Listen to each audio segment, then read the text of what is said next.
할렐루야. 하나님께서는 우리에게 선한 일을 하도록 우리를 창조하시고 그리고 그 일을 이룰 수 있도록 우리를 매일매일 전진하게 인도하시는 그런 성령님을 보내주셨습니다. 그래서 우리는 오늘도 말씀을 따라 점점 변화되고 생각을 변화시키고 또 인식을 변화시키고 또 그렇게 우리가 정말 우리 안에 있는 잠재적인 능력들을 나타내는 귀한 하루로 만들어갑니다.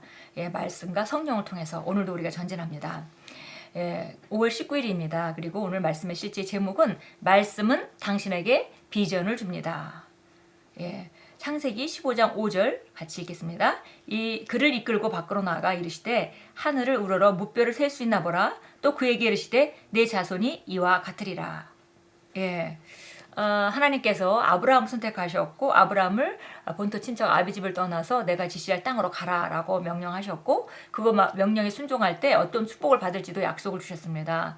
그리고 이제 그 여러 가지 그 재물의 축복과 여러 가지가 축복으로 나타났지만 이제 아기를 낳아서 정말 그 자손이 정말 수많은 자손이 있는 그 약속을 이루셔야 하는데 지금 아브라함에게는 실제적으로 아들 하나도 없는 그런 상태였습니다. 그래서 우리가 알다시피 아브라함을 하나님께서 데리고 나가셔서 하늘에 있는 밤하늘의 별을 세라 하시고 셀 수 없는 것을 인식하게 하시고 그 다음에 내 자손이 이와 같을 것이다. 그래서 그런 일을 경험하고 나서 아브라함은 지금 아들이 하나도 없지만 자녀가 하나도 없지만 그렇게 그 그림을 본 후에 그런 그 밤하늘의 별들을 본 후에 자기 자손이 어떻게 많을지를 그림을 그릴 수 있었다고 성경은 말합니다. 그리고 그걸 믿었기 때문에 의로 여김을 받았다라고 말씀하고 있습니다. 이와 같이 우리가 우리 자신이 오늘 이 제목이요. 말씀은 당신에게 비전을 줍니다. 혹은 소망을 줍니다. 이렇게 이제 표현할 수 있겠는데요.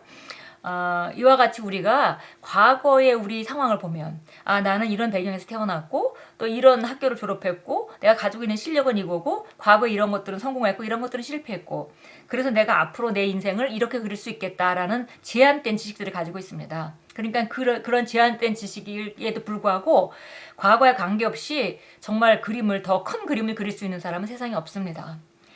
그런데 우리가 하나님의 말씀을 통해서 우리 자신을 바라볼 때 우리 과거의 내 모습이나 경험이 아니라 하나님의 말씀을 그리스도 안에서 내가 누구인지 바라볼 때 그럴 때 우리는 정말 큰 그림을 그리고 비전을 우리가 바라볼 수 있고 어떤 그림을 정확하게 그려서 그 삶을 내 미래에 나타내게 할 수 있는 그런 비전을 받게 되는 것입니다. 하나님의 말씀은 당신의 영의 비전을 줍니다. 이것은 우리 삶에 하나님의 말씀이 주는 중요한 유익 중 하나이며 또 강력한 사역 중 하나입니다. 하나님의 말씀을 들을 때 말씀이 당신에게 주는 비전, 즉 영적인 비전과 계시에 집중하십시오. 그리고 그것을 잡으십시오. 그러면 당신에게 유익이 될 것입니다.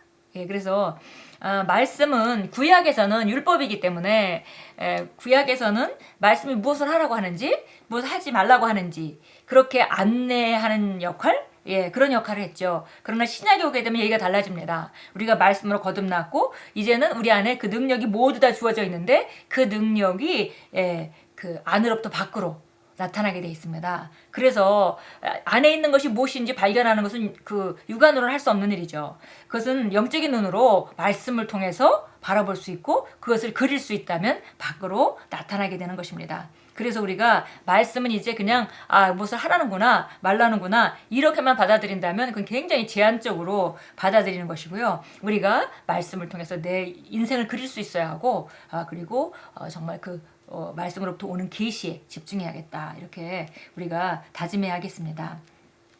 하나님께서 주시는 영적인 비전은 말씀을 듣거나 공부할 때 당신의 영으로 옵니다. 이것은 영으로 오는 것입니다. 그래서 누군가에게 치유에 관한 하나님의 말씀이 영으로 오면 그가 치유된 자신의 모습을 영으로 볼 수 있는 것입니다. 그리고 말씀에 의해 영에 주어진 비전을 토대로 행할 때 그는 휠체어나 들것에서 벌떡 일어나거나 말씀을 듣기 전에는 하지 못했던 일을 하게 될 것입니다. 상황과 통증과 이런 모든 것들을 보면 아픈 사람이 절대 일어날 수가 없죠. 그리고 의사의 말은 계속 그의 앞날을 말하고 있습니다.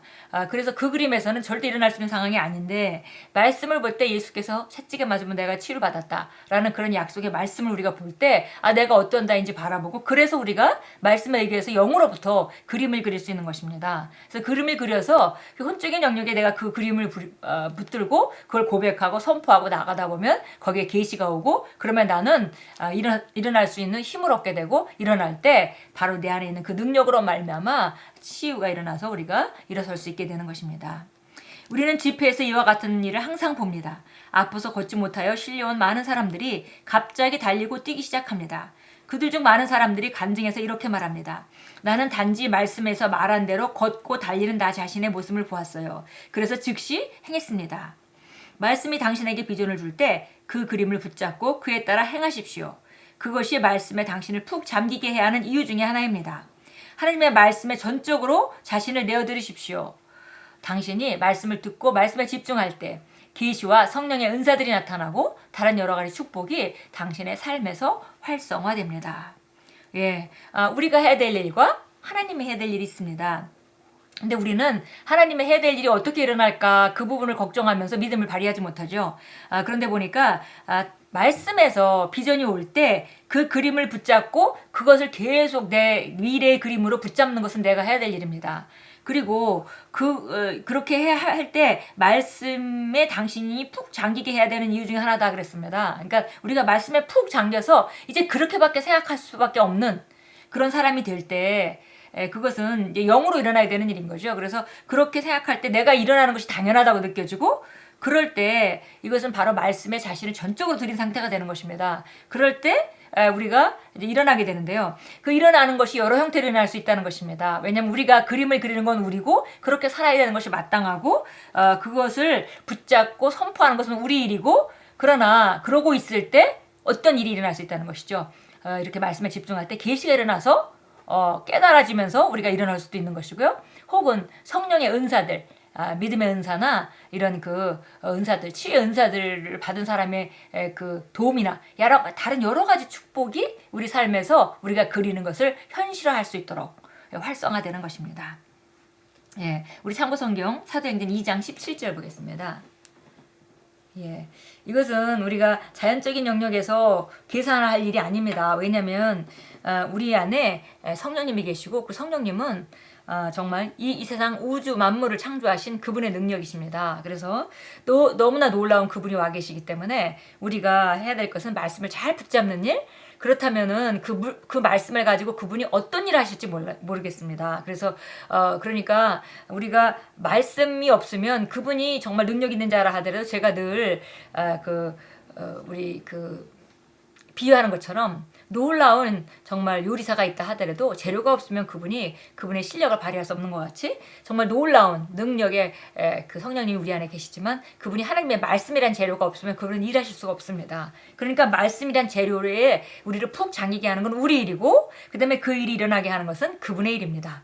그렇게 동역할 때 일이 일어나는 것이죠. 많은 경우 사람들이 우리가 할 역할에 대해서는 인식하지 못하고 그냥 뭔가 열심히 하다 보면 하나님께서 막연히 한 방에 취해 주시지 않겠나라는 생각을 합니다. 그런데 하나님께서는 하나님 몫이 역할이 있으시고 우리가 해야 될 몫이 있다는 것을 우리가 잘 알아야 되겠습니다. 그러면 어느 순간에 계시가 일어나서 날 수도 있고 성령의 은사가 나타날 수도 있고 믿음의 은사가 올 수도 있고 혹은 누군가 다른 그 치유 은사가 있는 사람을 통해서 나타날 수도 있고 좌우지단간 바로 우리 삶에서 하나님의 역사는 나타나게 될 것입니다. 그래서 우리가 하나님을 제한하지 않고 우리 안에 있는 그분의 능력을 인식해야 되겠습니다. 사도행전 2장 17절 말씀입니다. 하나님께서 말씀하시기를 마지막 날들에 내가 내 영을 모든 육체 위에 부어주리라. 그러면 너희 아들들과 딸들은 예언할 것이요 또 너 젊은이들은 환상을 볼 것이며 너희 노인은 꿈을 꾸리라. 그래서 우리가 예언한다 하는 것은 선포하고 하나님 말씀을 갖다가 성령의 감동을 통해서 선포하는 것을 예언이라고 하는데요. 그러니까 예수님 채찍에 맞으면 내가 나았다 한다면은 너는 나았다 라는 것이 그 말씀을 통해서 우리에게 주시는 말씀이고 우리는 성령의 감동으로 나는 나았다 라고 우리가 선포할 수 있습니다. 나는 강건한 자이다. 나는 온전해졌다 라고 표현할 수 있습니다. 그렇게 말할 때 성령께서 그 일이 실제적으로 일어날 수 있게 하도록 우리에게 성령이 부어져 있습니다. 사도행전 14장 보겠습니다. 사도행전 14장 9절부터 10절까지 우리가 같이 읽겠습니다. 이 사람이 바울이 말하는 것을 듣고 있을 때 바울이 그를 유심히 보니 그에게 치유받을 만한 믿음이 있는 것을 본지라. 큰 소리로 말하기를 네 발로 똑바로 있어라 하니 그가 벌떡 일어나서 걷더라. 예, 바울이 복음을 전하고 있었고요. 복음을 전하면서 거기 루스트라라는 그 장소에 그 일어서지 못하는 그 안진뱅이가 있었습니다. 근데 그는 걸어본 적이 없고 모태로부터 절름발이가 되어서 걸어본 적이 없는 사람이더라 이렇게 말하고 있습니다. 그런데 복음을 전하고 말씀을 전할 때 그가 믿음으로 반응하는 것을 바울이 보았습니다. 그래서 치유받을 만함이 있는 걸 보고서는 선포해 주죠. 큰 소리로 말합니다. 네 발로 똑바로 일어서라. 그러니까 그가 벌떡 일어나서 걷게 되는 장면이 나와 있습니다. 그래서 우리가 어떻게 하나님은 우리 하나님의 말씀 우리에게 비전을 주는가? 그 비전을 잡는 것은 내가 해야 될 일이고, 그것을 선포하는 것도 내가 해야 될 일이고, 그 말씀 안에 푹 잠기는 건 내가 해야 될 일이고, 그 일이 일어나게 하는 것은 우리 안에 계신 놀라운 성령님의 능력에 우리가 의지할 수 있습니다. 우리 기도하겠습니다. 사랑하는 아버지, 당신의 말씀을 통해 제게 주시는 성령님의 비전에 감사드립니다. 제 심령에 있는 당신의 말씀의 능력과 사역을 통해 지금도 제 안에서 활성화되는 성령님의 축복과 은사들의 나타남에 감사드립니다. 예수 이름으로 기도합니다. 아멘. 우리가 모든 분야에 마찬가지입니다. 치유뿐만이 아니라 재정 분야도 마찬가지고요. 하나님께서 우리를 부유하게 하신 자라는 것을 우리가 바라보는 것은 말씀 안에서 바라볼 수 있는 것이고요. 만약에 우리에게 빚이 있다면, 또 우리가 정말 그 삶이 어렵다면, 재정적으로 어렵다면 우리가 빚을 모두 다 해결한 그런 상태를 바라봐야 하고, 그리고 또 생활이 어렵다면은 생활이 풍족해서 정말 주님께서 우리에게 시키는 일을 마음껏 할 수 있는 그런 넘치는 단계를 우리가 바라봐야 되고, 선포할 것은 우리가 하는 일이고, 어떤 상황 가운데도 그걸 물러서지 않고 인식하는 것은 그런 삶을 인식하는 것은 우리 몫이고, 그러나 그 일이 이루어지도록 기회를 주시고 상황을 주시고 인도하시고 깨닫게 하시는 분은 성령님의 역할입니다.